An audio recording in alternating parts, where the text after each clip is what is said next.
Com os casos de dengue em alta, o governo de São Paulo decretou situação de emergência para a doença em todo o estado. Além disso, pesquisadores chineses descobriram um novo coronavírus em morcegos, que tem a mesma forma e potencial de transmissão que o vírus da Covid-19.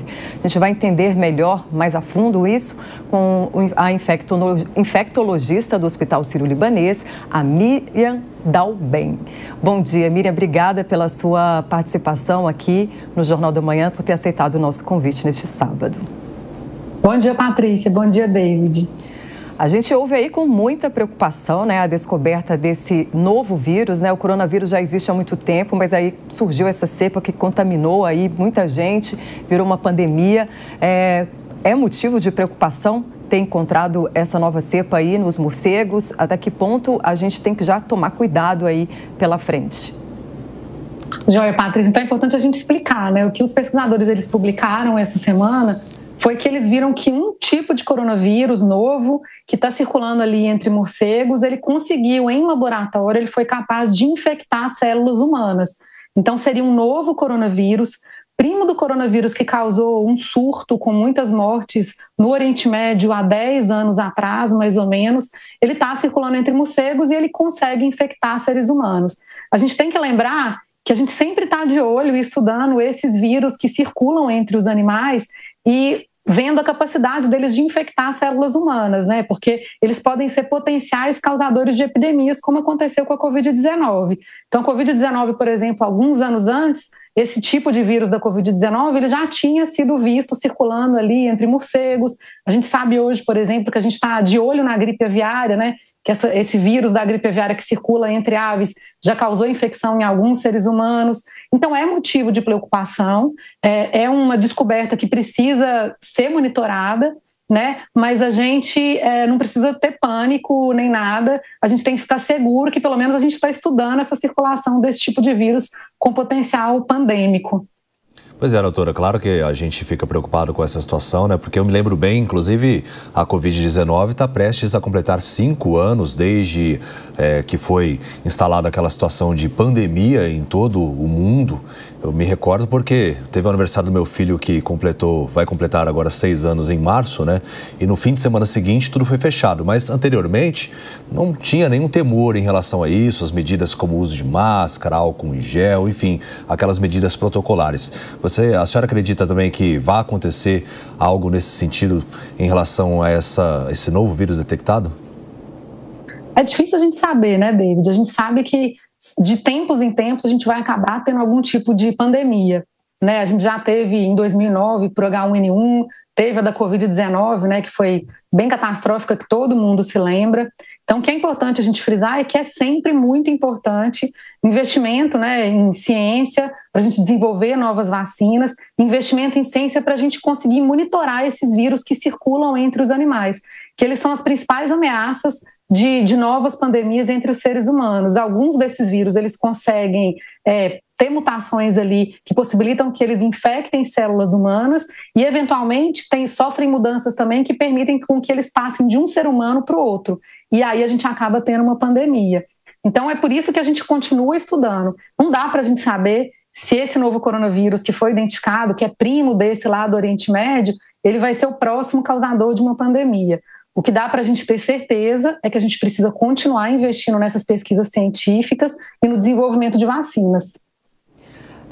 Como a gente lidou com uma pandemia muito recentemente, você acredita que o mundo está preparado, os governos estão preparados caso essa contaminação chegue aos seres humanos e a gente viva uma situação semelhante, já que você falou que a gente já sabe cientificamente que de tempos em tempos, né, pode ocorrer uma pandemia, mas nunca houve uma que matou tantas pessoas, né, e que deixou o mundo tanto em pânico. Você acredita que nós estamos preparados, melhor preparados aí para lidar com as consequências de uma nova pandemia nesse sentido?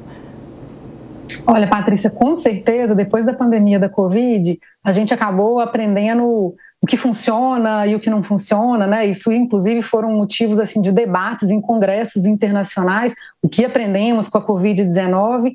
Mas, óbvio, que quando você tem uma pandemia, sempre surgem coisas muito novas em relação à forma de transmissão, em relação à forma de prevenção através de vacinas. Então, eu acho que a gente vai estar muito mais preparado do que anteriormente. A gente sabe que as pandemias elas vão continuar sendo uma ameaça, por isso que é importante investir nessa vigilância, né? Mas a gente nunca sabe o que vem pela frente, né? A gente não conhece os vírus todos potenciais causadores de pandemia, mas a gente tem muita tecnologia nova, principalmente relacionada a vacinas, sendo estudadas e sendo desenvolvidas. Então eu acredito que em próximas pandemias, muito provavelmente, a gente não vai ter uma situação tão crítica quanto a gente teve com a Covid-19. Deixa eu te perguntar, essa questão da vacinação que você acabou de dizer, o fato da gente já ter se vacinado contra a Covid-19, o vírus é semelhante, mas uma cepa diferente, o fato da gente ter se vacinado ajuda no combate à doença? A gente está, de certa forma, mais imunizado, ou essa doença pode chegar de uma maneira mais tranquila, fraca, vamos dizer assim? Muito difícil da gente saber, né? Porque a gente não teve casos ainda em seres humanos para ter isso estudado. O que a gente sabe é que, por ser um vírus da mesma família ali do coronavírus, próximo ali mais ou menos do coronavírus, muito provavelmente a gente vai precisar, se ele virar um vírus pandêmico, de uma nova vacina, mas a gente já tem meio caminho andado aí sabendo fazer a vacina da Covid-19, que é mais ou menos a mesma coisa que aconteceu com a Covid-19, né? Muita gente fala assim, a vacina foi desenvolvida em tempo recorde, em 2 anos. Isso não é verdade.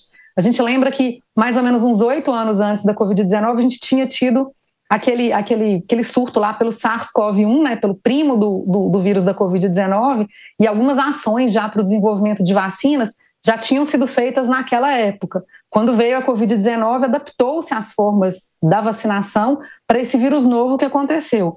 Então, muito provavelmente, se a gente tiver uma nova pandemia por um novo vírus relacionado ali ao vírus da Covid-19 e ao vírus do coronavírus, a gente vai conseguir com muito mais rapidez adaptar a vacina, que é o que a gente faz hoje, por exemplo, para a vacina da gripe, né? Periodicamente, às vezes anualmente, a gente está reformulando aí a vacina da gripe para ela estar mais adequada aos vírus que estão circulando. Então, eu acredito que a vacina que a gente tem atual, ela não vai proteger caso esse novo vírus venha a se tornar pandêmico, mas eu acredito que com toda a tecnologia que já foi desenvolvida, os estudos que foram feitos, a gente conseguiria, em tempo muito mais rápido, ter uma vacina eficaz contra ele. Doutora Miriam, eu convido agora para o nosso bate-papo o Gesualdo Almeida e também o Sérgio Zagarino, que ele também tem dúvidas aí sobre esse novo vírus, né? Gesualdo, com você primeiro. Doutora Miriam, muito prazer, bom dia. Muitas das minhas dúvidas já foram esclarecidas com as suas respostas das perguntas feitas pela Patrícia. Então eu quero mudar um pouquinho o tom. Quando a gente olha aqui a chamada, a gente lê o seguinte: o governo de São Paulo decreta emergência por dengue em todo o estado. Partindo então da nossa realidade, o que significa na prática, efetivamente, essa decretação de estado de emergência? Quais são as políticas públicas que vão ser implementadas a partir disso e qual é a preocupação que a população, de um modo geral, tem de ter? Olha, eu acho, Gesualdo, que a preocupação que a população tem que ter, ela não tem que mudar porque foi decretada essa emergência. Porque a gente já sabia que isso era uma ameaça desde o final do ano passado. Né? Em termos de políticas públicas, o que acontece é que quando você decreta a emergência, você libera uma série de ações e de verbas para tomar medidas contra essa epidemia que está acontecendo, né? A gente sabe que, principalmente na zona oeste de São Paulo, a situação da dengue ela já está muito preocupante. Os dados agora eles são liberados para a gente em tempo real, né? O governo criou uma plataforma para isso. Então, se você acessar os dados hoje, você vai ver ali que tem mais de 100 óbitos por dengue já esse ano e mais de 200 em investigação, que são possíveis óbitos por dengue. A gente sabe que a gente tem muito mosquito, né? Então isso é feito através de um indicador que a gente chama de Lira, que vê qual que é a quantidade de mosquito que a gente tem circulando no estado, e isso está preocupante.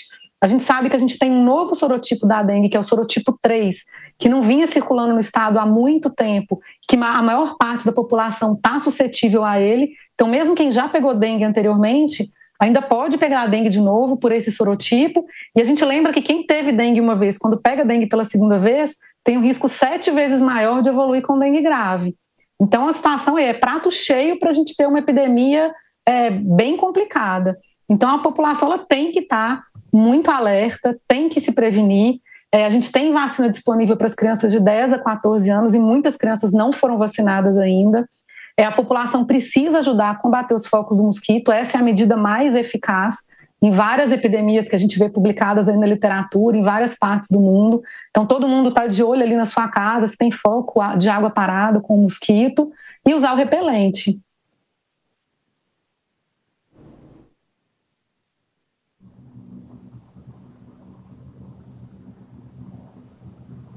Do Sérgio Zagarina, a gente consegue resolver para que a pergunta seja feita? Desculpa, bom dia, Miriam. A questão da Sérgio. Ela é muito preocupante, porque teve um avanço significativo nos últimos 2 anos. E a dengue, aqui no Brasil, você estava comentando, já tem vacina, e principalmente nós temos tantas formas de se prevenir. E a gente acaba não enxergando política pública na ponta, sendo eficaz. E diferente do período do coronavírus, que nós não tínhamos aquela eficácia, era tudo muito novo, e até a produção da vacina que hoje estabilizou, os dados indicam que a dengue, no ano passado, matou mais que o coronavírus. Como é que você enxerga a questão do governo federal, no que tange às políticas públicas destinadas a essa área? O que tem sido feito de forma diferente para mudar esse cenário?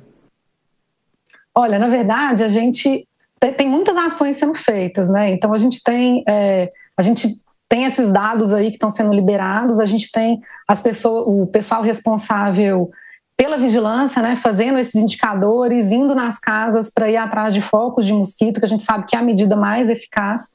Mas de fato, se a gente não tem o mosquito, ele é muito poderoso, assim, em termos de multiplicação. A gente sabe que o mosquito, ele sobrevive aí, às vezes, mais do que 2, 3 semanas. Ele coloca quase metade dos ovos que ele coloca já nascem infectados com a dengue, quando ele está infectado com a dengue. Esses ovos que foram colocados, eles resistem ali durante muito tempo no local onde eles foram colocados. Então é muito difícil, isso a gente tem trabalhos em outros lugares, é muito difícil a gente conseguir ações de políticas públicas eficazes se a gente não tiver a participação da população. Então eu acho que quando a gente pensa no governo, né, eu acho que o que está faltando um pouco é divulgar mais essas ações para a gente educar a população e ter maior participação da população no combate à dengue. Isso quando a gente pensa em prevenção. Quando a gente pensa em tratamento, a gente precisa, de fato, investir bastante no atendimento a essas pessoas que estão desenvolvendo dengue, né? E isso passa por ter testes rápidos disponíveis na ponta, e a gente vê várias ações nesse sentido, e a gente vê exames no point of care ali, exames que são feitos e que sai o resultado na hora. Eu agradeço a infectologista do Hospital Sírio-Libanês, Miriam Dalben. Obrigada pelos seus esclarecimentos aqui ao Jornal da Manhã. Tenha um bom dia. Bom dia.